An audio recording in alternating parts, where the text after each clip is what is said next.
प्रयत्न कुणीतरी करत आहे, कारण अशा पद्धतीचं वातावरण शहराला काही शांतता देणार नाही. तुमचं काय म्हणणं आहे? विधानसभा नजरेत ठेवून हे सगळं होत्या. देखिए, मैं बड़ी ईमानदारी के साथ ये बात कहना चाहूँगा कि ये सही बात है कि औरंगाबाद शहर में शिवसेना पिछले कई सालों से सत्ता में है यहाँ पर. अब इतना टाइम आपके पास नहीं बचा है, 4-5 महीने बचे हुए हैं कि विधानसभा का इलेक्शन आने वाला है. अब वो क्या मुद्दा पेश करेंगे कि हम विकास करने वाले हैं, हम विकास के बारे में कुछ कर नहीं सकते हैं. तो अब उनके पास यही एक मुद्दा रहेगा कि जो मुद्दे की शुरुआत हमारे पूर्व खासदार साहब, हमारे सेना के बड़े बड़े नेता जो है उन्होंने शुरू कर दिए हैं. एक डर का और एक भरम का एक माहौल तैयार करना. उनके स्टेटमेंट्स ये बात बता रहे हैं की आम्ही हिंदूंची सुरक्षा करणार, हिंदूंची सुरक्षा करणार, आम्ही हिंदूंची सुरक्षा आता धोक्यात आलेली आहे. ये जो बात बार बार की जा रही है, मैं मेरे हिंदू भाइयों बहनों से ये अपील करना चाहूँगा कि अब मैं शहर का एमपी हूँ, ज़िले का एमपी हूँ, आपकी सुरक्षा भी मेरी जिम्मेदारी है. तो किसी को चिंता करने की ज़रूरत नहीं है. जो बार बार है तो ये कह रहे हैं कि आता आम्ही करणार, तसे हे करणार, ते करणार, उनकी जिम्मेदारी भी मेरी ही है और हम किसी तरह से करेंगे. और आपको किसी की भी सुरक्षा करने की जरूरत नहीं है. हमारे पास इस देश के अंदर एक सिस्टम है. पुलिस काय के लिए बैठी हुई है? पुलिस यही काम करने के लिए बैठी है. और जब पुलिस को शहर का खासदार कह रहा है कि साहब मेरी पार्टी का भी क्यों ना रहो, मेरा कार्यकर्ता भी क्यों ना रहो, अगर गलत कर रहा है तो गलत कर रहा है. मैंने औरंगाबाद शहर के अंदर पुलिस कमिश्नर साहब को ये बताया है, ये जो गलत धंधे जो चल रहे हैं, बेगमपुरा इलाके के अंदर वहां के कांग्रेस का कॉर्पोरेटर है तो वहां पर क्लब चलाता है, बेगमपुरा पुलिस को है तो हफ्ते देता है. इतना बड़ा ताकतवर बन गया है कि उसको लगता है कि मेरा पुलिस कुछ कर ही नहीं सकती है करके. मैंने मेरे चुन के आने के जिस दिन भड़कल गेट के ऊपर से मैंने भाषण किया, उसी दिन भाषण के अंदर मैंने ये बोला कि गुटखा जब पुलिस वाले बंद नहीं कर रहे थे तो मैंने जाके बंद किया. अगर वो क्लब अगर पुलिस वाले अगर बंद नहीं करेंगे तो मैं खुद जाकर पुलिस का काम अंजाम दूंगा. और वहां पर सिर्फ वो क्लब बंद नहीं करवाऊंगा, जब तक वो बेगमपुरे के पीआई सस्पेंड नहीं होते मैं पुलिस स्टेशन के सामने धरना देते बैठूंगा, इंडेफिनेट धरना दूंगा. मैं काँग्रेसचा कार्यकर्ता आहे म्हणून तुम्ही हा रोष व्यक्त करताय असं चित्र सध्या दिसतं आहे. आणि काँग्रेसचा आहे आणि निवडणुकीमध्ये तुम्हाला भाजपाने मदत केली. देखिए, मैंने जब गुटखा असं की सगळी पोलिसांवर तुम्ही टाकताय. शेवटी आपली लोकप्रतिनिधी म्हणून जबाबदारी आहे. अगर पुलिस अगर बोल देती है कि नहीं हम नहीं बंद कर सकते हैं तो मैं बंद करने के लिए तैयार हूँ. जैसा गुटखे का जब बंद करने के लिए पुलिस वाले फेल कर हो गए थे तो मैंने खुद ने जाके बंद करा था. और मेरा आपको एक दूसरा सवाल ये है कि साहब हर चीज के अंदर है तो आप राजनीति के साथ मत जोड़ के देखिएगा. मैंने जब गुटखे के ऊपर रेड करा तो आपको पता होगा कि एक सेना के लीडर ने बोला ते आपल्या एरियामध्ये का नहीं केलं, ते आमच्या एरियामध्ये कशाला येऊन त्यांनी धाड टाकली. मतलब गुटखे के अंदर भी रंग अगर आप देखेंगे जो गलत है गलत है. और आपको भी बता रहा हूं मैं, अगर मेरा कोई अगर पार्टी का लीडर, पार्टी का कॉर्पोरेटर, कार्यकर्ता अगर कोई गलत काम कर रहा है तो आप मुझे बताइएगा. मैं 200% आपको गारंटी देता हूं, जिस दिन आप मुझे बताएंगे उसी दिन ये करूंगा, मैं उसके ऊपर एक्शन लूंगा करके. तो इसके अंदर कांग्रेस का है या सेना का है या भाजपा का है, गुटखा समाज को खराब कर रहा है, नौजवान पीढ़ी को बर्बाद कर रहा है, मैं उसके ऊपर रेड किया. क्लब के अंदर लोग कैसे कैसे जाकर बैठ रहे हैं.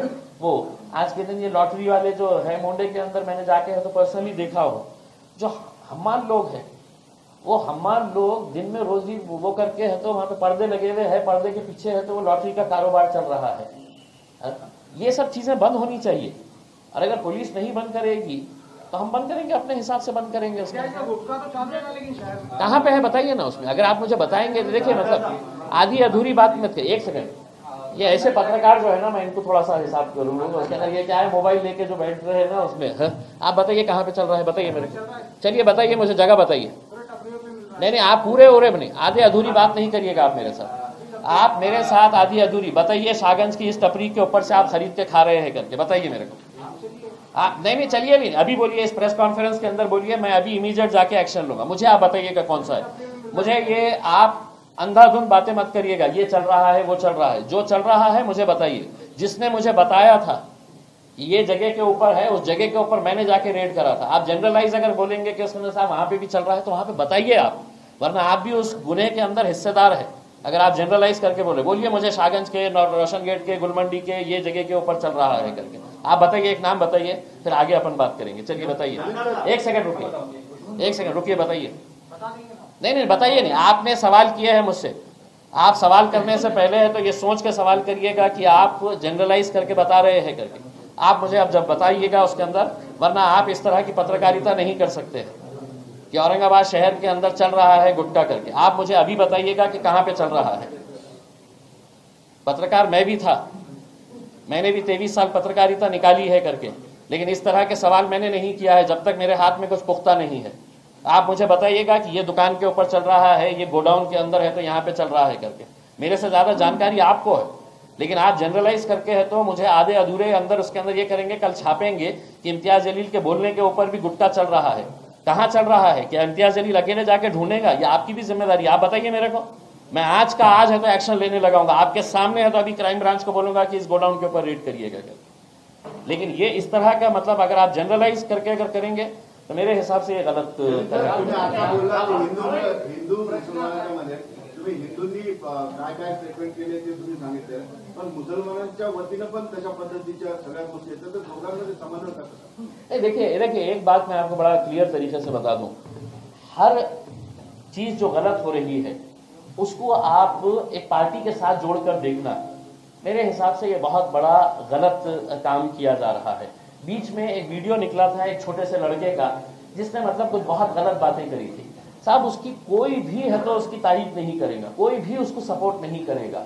मैंने खुद ने जैसे ही वो वीडियो मिला था, मैंने खुद ने तो पुलिस कमिश्नर को कॉल करके ये कहा था कि साहब देखिए ये लड़का छोटा है, ये लड़के ने अपने उससे बोला है मुझे ऐसा लगता नहीं है, इसको किसी ने करवाने लगाया है करके। और वो फैक्ट सही साबित हुआ है कि उसको किसने करवाने लगाया था करके। बाद में उसको किसने है तो बुलवा के है तो रिकॉर्ड करवाने लगाया था कि एमआईएम के लोगों ने मेरे को बोले थे एमआईएम पे करने का है करके। मैंने क्राइम ब्रांच के ऑफिसर्स को बताया था कि रात में 1 बजे से 3 बजे तक के बीच में रोशन गेट के पास एक बंगले के नीचे किन किन लोगों ने उस लड़के को लेकर गए थे, रिकॉर्ड किए थे, और वो सीसीटीवी आप कैप्चर करिए। वो सीसीटीवी जब लेने के लिए पुलिस वाले गए तो वो जो बंदा था, एक्स कॉर्पोरेटर है उस इलाके का, तो उसने है तो दबाव डाला वहां के लोगों को कि मतलब ये सीसीटीवी देना नहीं करके। जब वो लोगों ने मेरे पास अप्रोच हुए, मैंने है तो क्राइम ब्रांच के मधुकर सावंत को बोला कि साहब वहां से आप सीसीटीवी निकालिए, आपको पता चलेगा।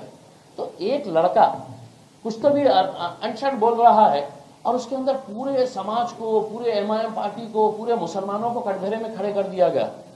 हर्षवर्धन जाधव मेरा ऑफिस खोलने के लिए एयरपोर्ट के ऊपर लोगों को बुला लिया कि या तुम्ही ऑफिस एयरपोर्टला या आम्ही फोड़ू, अपन एमआईएमचं ऑफिस फोड़ू। माहौल इस तरह से। अभी कुछ लड़कों के और 1-2 वीडियोस देखे साहब, वो इंडिविजुअल लेवल के ऊपर देखिए। क्या मैं उसका समर्थन कर रहा हूँ? क्या मेरी पार्टी उसका समर्थन कर रही? क्या वो लोग मेरी पार्टी से जुड़े हुए हैं? मेरा कोई लेना देना नहीं, उस लड़के से मेरा कोई लेना देना नहीं कि वो मेरा पार्टी का कोई कार्यकर्ता, लेकिन किसी ने रिकॉर्ड करवा दिया। उसके बावजूद सिर्फ शहर का माहौल खराब नहीं होना बोल के मैंने एक वीडियो मैसेज डाला, और वो वीडियो मैसेज डाल के मैंने क्लियर किया कि भाई ये लड़के का हमारे से कोई लेना देना नहीं है। अगर आप ये समझ रहे हैं कि छत्रपति शिवाजी महाराज सिर्फ आपके हैं तो आप ये बहुत गलत समझ रहे हैं। शिवाजी महाराज हमारे भी हैं, उतना ही आदर हम उनका करते हैं। अगर कोई एक लड़का कर डाला और आप पूरे शहर के अंदर एक ऐसा माहौल खड़ा कर डाले, पुलिस है, आप जाइए पुलिस के पास जाइए और ये करवाइएगा। जैसा मैंने खुद ने कहा था क्राइम ब्रांच के मधुकर सावंत को कि साहब सीसीटीवी कैप्चर करिएगा, आपको पूरा पता चलेगा। और उनको पता चला कि किसने वो करवाया। स्मार्ट सिटी बन रहा है, एक सेकंड लोकांचा व्हिडिओ बद्दल ठीक आहे, मी तुमच्या 2 व्हिडिओ बद्दल तुम्हाला माहिती विचारतो। एक तुमचा व्हिडिओ व्हायरल होता है, त्यामध्ये तुमचे शब्द आहेत कि शिवसेना का भगवा उखाड़ के फेंका और एमआईएम का हरा झंडा लगा लिया, तो आपके पेट में क्या हुआ? समथिंग असा व्हिडिओ आहे, तुम्ही पाहिला असेल। दुसरा, ज्या दिवशी तुम्ही निवडून आले त्या दिवशी पहाटे 2-3 वाजता की काही तुमची विजय रॅली सुरू होती, तुम्ही म्हणाले सभी कहते हैं कि इम्तियाज सीधा है लेकिन इम्तियाज इतना भी सीधा नहीं है। या 2 शब्दांचे मला अर्थ समजावून सांगू शकाल? नहीं, देखिए वो जो मैंने कहा था, लोग कहते हैं कि मैं बहुत शरीफ हूँ करके, मैंने उस दिन तो अपनी सभा में कहा। दरअसल क्या हुआ कि जिस दिन इलेक्शन का रिजल्ट निकला, दिल्ली गेट के पास एक पहलवान है, वो पहलवान के घर के सामने किसी ने है तो पटाखे फोड़े, तो वो पहलवान बंदूक लेकर आकर है तो रोड के ऊपर बैठ गए, बंदूक लेकर आकर, और उनकी फोटो वायरल हो गई। उनकी फोटो वायरल हो गई और पूरे लड़कों ने बोले कि साहब ये कैसा वो है उसमें कि हमने वहां पे पटाखे फोड़े, शहर में हर जगह पटाखे फोड़े जा रहे थे। उनको नाराजगी ये थी कि दिल्ली गेट में आके पटाखे किसने फोड़ा करके, तो उन्होंने रोड के ऊपर आए और ऐसा बंदूक लेके, आपके पास वो फोटो आई नहीं आई है पता नहीं है, लेकिन आप वो फोटो देखिएगा, वो बहुत वायरल हुई है कि पटाखा बंदूक लेके आके रोड के ऊपर बैठ गए। अरे क्या मतलब क्या बिहार है, यूपी है, क्या है मतलब यहाँ पर, क्या लॉ एंड ऑर्डर नहीं है यहाँ पर? तो मैंने तो लोगों के अंदर, नौजवान लड़कों के अंदर इतना गुस्सा है कि साहब हमने पटाखे फोड़े तो बंदूक लेके आ गए। तो मैंने उनको ये बताया कि भैया मुझे इतना शरीफ मत समझो कि तुम मुझे बंदूक लाकर अगर डराएंगे और तुम ये बच्चों को डराने की कोशिश करेंगे, उसके अंदर वो दौर गए तुम्हारे। तो मैंने उस हिसाब से ये कहा था, उसका मतलब और कुछ ये है कि देखिए चुनाव के दौरान है तो आप बहुत सारी बातें कहते हैं। मैंने ये कहा था कि 27 सालों के बाद हमने शिवसेना के झंडे को उखाड़ कर फेंका और हमारा झंडा लहराया करके। सर इसके अंदर ऐसा क्या प्रोवोकेटिव है? उससे ज्यादा प्रोवोकेटिव बातें मैं आपको बताऊं जो मतलब तुम्ही म्हणताय मी कुठल्या पक्षाचा नाही, मी विकासासाठी आलो। मला म्हणायचं एवढंच आहे की ज्यावेळेस तुम्ही शिवसेनेचा झेंडा नाही, भगवा झेंडा एका जातीला तो जातो आणि हिरवा झेंडा आपल्या राजकारणामुळे एका जातीला जातो, तर अशी विधानं खासदारांनी करणं योग्य आहे का? नहीं, मेरा ये है कि कोई भी रंग किसी की जाति के साथ जुड़ा नहीं है सर। मतलब ये है कि हमने बांटे हैं। देखिए हरा रंग है तो हमने ले लिए, नीला किसी ने ले लिया, भगवा किसी ने, ये किसी का मतलब रंग के उसके अंदर ये नहीं है। ठीक है, मैंने है तो अपने भाषणों के अंदर अगर बोला होगा उसमें, तो मेरे हिसाब से वो भाषणों के अंदर बहुत सारी चीजें होती है उसके अंदर। मेरा माझी मुलं हे करत असतील किंवा हिंदूची मुलं ही असं करत असतील, तुम्ही शेवटी आता तुम्ही खासदार सगळ्यांचे आहात, अशा परिस्थितीमध्ये तुम्ही लोकांना काय सांगणार इकडच्या आणि तिकडच्या? कारण तुमचं सांगणं अत्यंत महत्वाचं असणार आहे। मैं चुकले असतील तर मग बघा, बघता येईल, चुकले असतील प्रश्न असा आहे, लक्षात तुम्ही एक गोष्ट म्हणताय विकास विकास विकास, अर्धा तास विकासाबद्दल बोलता आणि दुसऱ्यानंतर तुमची विकासाची ही व्याख्या आहे का की एखादा क्लब बंद करा, एखादा गुटखा बंद करा, हा बंद केलं म्हणजे औरंगाबादचा विकास आहे? दुसरा प्रश्न असा आहे की तुम्ही म्हणता की सगळ्यांची सुरक्षा माझ्यावरती लागली, तुमच्याच व्यासपीठावर असे लोक बसलेले आहेत की ज्यांच्यावरती दंगल भडकवण्याचे गुन्हे आणि त्यांना त्या गुन्ह्यात अटक करण्यात आली, हे कसं होणार आहे? पुलिस है ना सर। मतलब मैं आपको क्लियर पहले भी बोला हूँ, एक बार फिर से दोहराता हूँ कि कोई भी रहे, शायद आपने उस बात को सुने नहीं होंगे कि मेरे कार्यकर्ता, मेरा पार्टी का वर्कर जो भी रहे, अगर कानून के खिलाफ है, अगर कुछ गलत हो रहा है तो उसके ऊपर एक्शन होना चाहिए। इसका मतलब मैं ये नहीं कर रहा हूँ। विकास का मतलब अगर आप ये समझेंगे कि साहब मैं बहुत बड़ा है तो एक इंडस्ट्री लेके आ रहा हूँ, लेकिन शहर के अंदर साहब ये गंदगी पूरी पनपने दूंगा, तो वो आपकी सोच होगी, मेरी सोच नहीं है। मेरी सोच ये है कि एक तरफ अगर विकास होना चाहिए, अच्छी अच्छी इंडस्ट्री आना चाहिए, इंफ्रास्ट्रक्चर डेवलप होना चाहिए, तो ये शहर की गंदगी भी खत्म होनी चाहिए, ये शहर की गंदगी भी खत्म होनी चाहिए। अगर आप ये समझ रहे हैं कि मैंने है तो इसको अनदेखी करना चाहिए, तो हाँ, मेरे डेवलपमेंट के एजेंडे के अंदर ये भी है कि मैं शहर की गंदगी को खत्म करूंगा। ये लॉटरी के धंधे, ये गुटखे के धंधे, ये क्लब जो चल रहे हैं, ये भी मैं समझता हूं कि मेरे डेवलपमेंट के एजेंडे के अंदर ये भी चीजें आती है। चंद्रकांत खैरे हे सातत्यानं महानगरपालिकेत लक्ष घालायचे, आता तुमचा एजेंडा तसाच दिसायला लागला। देखिए, मैं बिल्कुल सही समझ रहे हैं आप कि औरंगाबाद को अगर हमको डेवलप करने का है तो एक आमदार और खासदार कितना भी कुछ भी कर ले, आखिर में इम्प्लीमेंटिंग एजेंसी जो है वो हमारी महानगर पालिका है। और महानगर पालिका अगर पिछले कई सालों से अगर देखा जाए तो एक इतना स्ट्रांग वहां पर एक नेक्सस बन चुका है अधिकारियों का, कर्मचारियों का। आपको एक बात बताऊं मैं कि मैंने तो बीच में एक प्रेस कॉन्फ्रेंस लिया था कि शाहगंज की क्लॉक टावर को हम बनाएंगे करके, एक प्रेस कॉन्फ्रेंस लिया था मैंने। उसके लिए मैंने पर्सनली है तो लोगों को अप्रोच हुआ था, एक यंग एंटरप्रेन्योर्स की एक टीम थी, वो लोगों ने बोले सर हम स्पॉन्सर करेंगे करके, कितने लाख रुपए लगे हम स्पॉन्सर करेंगे, पूरा प्रपोजल बना के दिया। हमने प्रेस कॉन्फ्रेंस लिया, उसका डिजाइनिंग हो गया। आपको मालूम वो काम आज तक क्यों नहीं शुरू हुआ? कि महानगर पालिका के अंदर सेना के कुछ लीडरों ने अधिकारियों के ऊपर ये दबाव डाला कि नहीं ये काम मत होने दो करके। तो वहां की एक अधिकारी ने, मेरा ख्याल है मूथा मैडम है, उन्होंने ऐसे कंडीशंस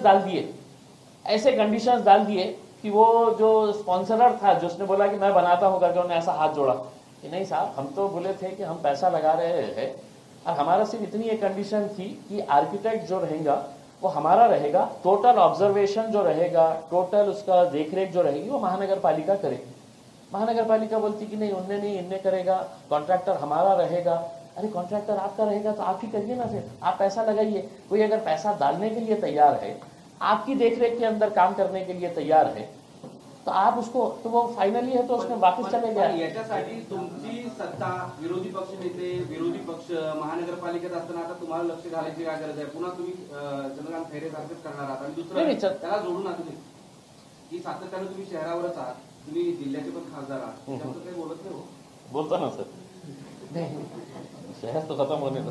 नहीं, मेरा यही कहना है कि हाँ, हम महानगर पालिका के अंदर भी हम फोकस करेंगे, क्योंकि महानगर पालिका जब तक अच्छी तरीके से स्ट्रांग नहीं होती है तो मेरे हिसाब से शहर के विकास के अंदर एक बाधा होगी।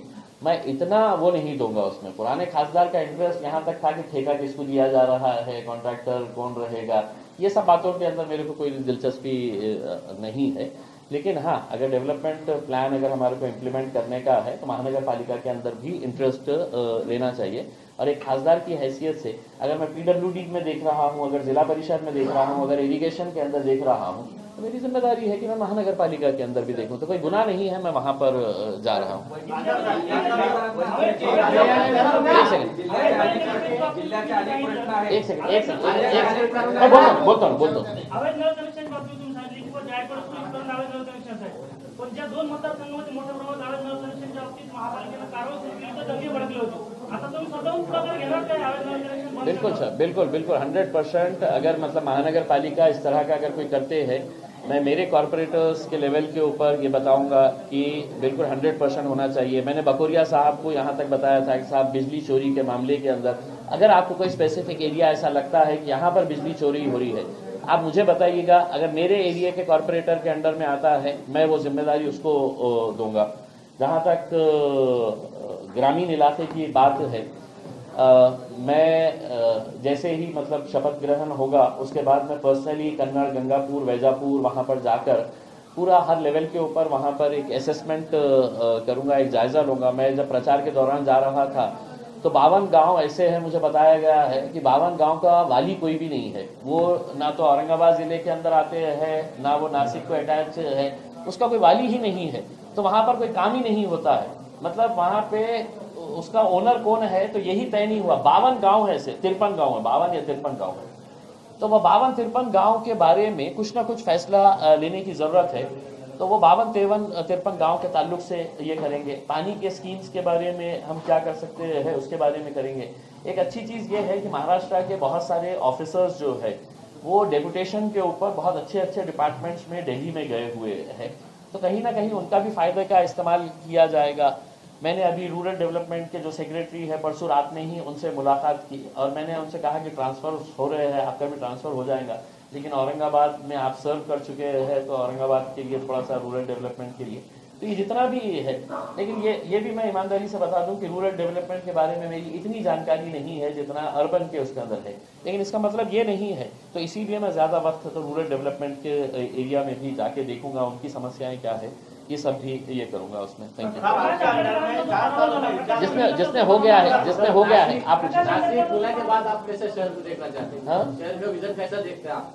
नासिक जैसा, पुणे जैसा बढ़ गया। नहीं, अब देखिए ये जो स्मार्ट सिटी का प्रोजेक्ट जो आया है इसको समझने की जरूरत है, क्योंकि हम लोगों ने इतना स्मार्ट बना दिए है, किसी वो पेपर के ऊपर स्मार्ट नजर आ रहा है, मतलब एक्चुअली रियलिटी के अंदर वो स्मार्टनेस उसकी कहीं नजर नहीं आ रही है। तो जो जिसको मिला है, जैसा जो लेडी को सेफ सिटी का प्रोजेक्ट मिला है, मैं वो लेडी से मुलाकात किया हूँ, उसने कहा कि मैंने पूना का काम करी हूँ मैंने। तो मैं बोला मैडम हमें भी बताइएगा आप कि औरंगाबाद के अंदर आप स्मार्ट सिटी के अंदर सेफ सिटी का प्रोजेक्ट किस तरह से इम्प्लीमेंट करना चाह रहे हैं। तो मैं दिल्ली वापस जाके जब आ जाऊंगा तो उनके साथ बैठ के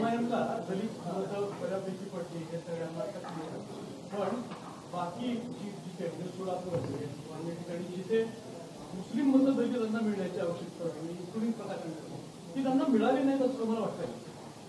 सर मैं देखिए कुछ जगह के ऊपर हमें भी ये रिपोर्ट्स मिली है वहाँ के कुछ कैंडिडेट्स की तरफ से कि सर जिस तरह से रिस्पांस, लेकिन कई जगहों के ऊपर बहुत अच्छा मतलब रिस्पांस रहा है। मुस्लिमांनी स्ट्रॅटेजी वोट केलं, जिथे तुमची जिंकण्याची शक्यता होती तिथे एमआयएम लागलं, जिथे जिंकण्याची शक्यता नव्हती तिथे काँग्रेसकडे सरले, असं तुम्हाला वाटतंय का? नहीं, अगर कांग्रेस को अगर दिए होते तो आज एमआईएम के बराबर नहीं खड़ी रहती थी ना। कांग्रेस एक ही है। तुम्ही जेवढ्याला हाँ एकच तुम्ही सीट जिंकले, बाकीच्या सगळ्या ठिकाणी तुम्ही हारले, याचा अर्थ काय लावायचा? कन्सोलिडेशन आणि डिवायडेशन. नहीं, देखिए एक बात सारख्या ठिकाणी जिथे तुमची बऱ्यापैकी देखिए शोलापुर के आंबेडकरांना झालं नाही असं क्लिअर कट लोकांचं मत. नहीं देखिए हमारे लिए मैंने जिस दिन मैं चुनकर आया उस दिन बाड़ा साहब को ये कहा कि बाड़ा साहब जितनी खुशी है कि हमने औरंगाबाद जीते हैं उतना ही दुख इस बात का है कि आप नहीं जीत पाए। और हमारी बड़ी एक ख्वाहिश थी कि बाड़ा साहब ने किसी भी सूरत के अंदर ये जीतना चाहिए। लेकिन उसका एनालिसिस जब निकाल कर देखेंगे तो सुशील कुमार शिंदे साहब ने शोलापुर के अंदर कई सारे मौलानाओं को मुंबई से लेकर गए थे, जो कांग्रेस से जुड़े हुए एक मौलाना लोगों की एक टीम है, और वो पूरे मौलाना लोगों की टीम को है तो उन्होंने वहां पर इस्तेमाल किया। जबकि आप खुद ये सोचिएगा कि 11 तारीख के दिन तेलंगाना का इलेक्शन था, असद अवैसी साहब एज ए कैंडिडेट 11 तारीख के दिन उनका इलेक्शन है, और 10 तारीख के दिन असद अवैसी साहब शोलापुर के अंदर थे बाड़ा साहब का प्रचार करने के लिए। मुझे भी आदेश दिया गया था कि मैंने भी आना। मैं जाते जाते बाड़ा साहब ने कहा कि तुम उस्मानाबाद में भी रुको, उस्मानाबाद में भी बहुत बड़ा ये है, तो उस्मानाबाद में हम दोनों सभा ले लेंगे और फिर वहां से हम चलेंगे। तो मैं यहाँ से निकल के उस्मानाबाद हम गए, मैं बाड़ा साहब ने वहां पे सभा लिए, फिर शोलापुर में हमने सभा लिए है। लेकिन ये है कि हमको एक चीज समझ में आई है कि इस इलेक्शन के अंदर एक फैक्टर जो सामने बहुत ताकत के साथ उभर कर आया है कि चाहे वो मुस्लिम समाज हो, दलित हो या बहुजन हो, उन्हें कांग्रेस और राष्ट्रवादी के अलावा एक ऑल्टरनेट चाहिए, और उन्हें वो ऑल्टरनेट वंचित बहुजन आघाड़ी के अंदर दिख रहा है। अब वोटिंग परसेंटेज किसका कितना हुआ है ये अब एनालाइज करना पड़ेगा। लेकिन हमने ये कहा था कि एक ऐसा वक्त आया है कि हमारे पास इतना टाइम नहीं था कि हम हर लेवल के ऊपर स्ट्रेटेजाइज कर सके। देखिए एमआईएम के ताल्लुक से मुस्लिम वोटिंग के बारे में ये था कि हर जगह से ख्वाहिश ये थी कि अवैसी साहब ने आना। अब अवैसी साहब खुद कैंडिडेट वहां पर बने हुए हैं, वहां पे पूरी ताकत भाजपा ने लगा डाली थी कि उनको हराने के लिए, वो ज्यादा वक्त नहीं निकाल सकते थे। अगर वो नहीं आ रहे तो इम्तियाज जलील ने आना। अब इम्तियाज जलील खुद यहाँ पर कैंडिडेट बने हुए थे, तो हमारे पास ऐसे कोई चेहरे नहीं थे कि हम जाकर हमारे लोगों को, तो जो स्थानिक लेवल के लीडर्स थे उनको रिटर्न के अंदर असद अवैसी साहब ने उनको पर्सनलाइज मैसेज करा था कि किसी भी सूरत के अंदर वंचित बहुजन आघाड़ी के अलावा मतलब किसी और को ये नहीं करना है करके।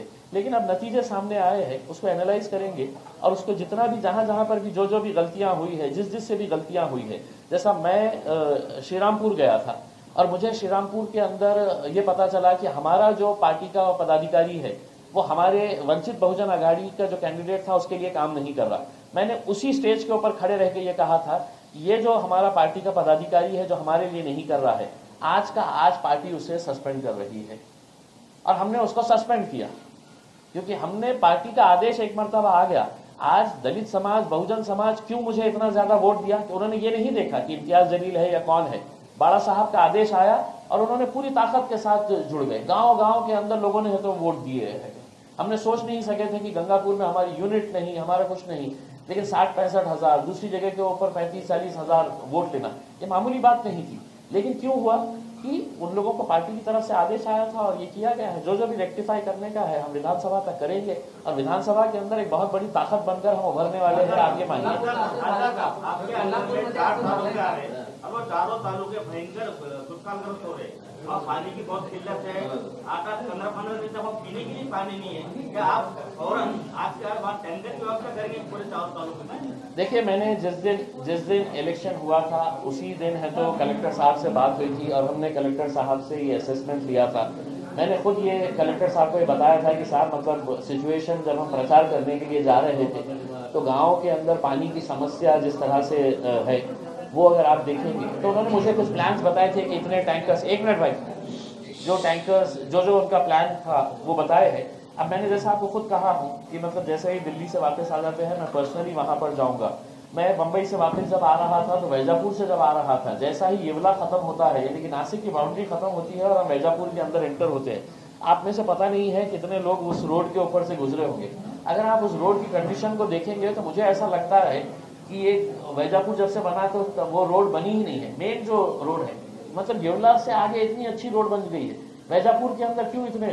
तो मैं पीडब्ल्यूडी वालों को भी पूछूंगा कि साहब बताइए वैजापुर का हिसाब बताइएगा कि किसने कितनी रोड कब बनाया है करके, और जो भी कॉन्ट्रैक्टर्स ने अगर बनाए हैं और उनका वो पीरियड है, मेंटेनेंस का पीरियड है, उनको सबको काम करके देना पड़ेगा साहब, नहीं तो मैं FIR रजिस्टर करवाने लगाऊंगा मैं पूरे जितने भी कॉन्ट्रैक्टर्स हैं।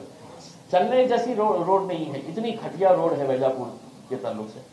तो ये सब जितने भी है, अब सिर्फ ये है कि मुझे थोड़ा सा आप लोग अगर वक्त देंगे, अगर आप ये समझेंगे कि अब ये पहली प्रेस कॉन्फ्रेंस के अंदर ही मैं पूरे सब मुद्दों को हल करना लूंगा, आप लोग का सहयोग, आप लोगों का साथ और आप लोग का कॉपरेशन की जरूरत रहेगी और उम्मीद करता हूं कि वो मिलते रहेगा। धन्यवाद। खाना खा के जाइएगा, खाना खा के जाइए। अच्छा कुछ तो एक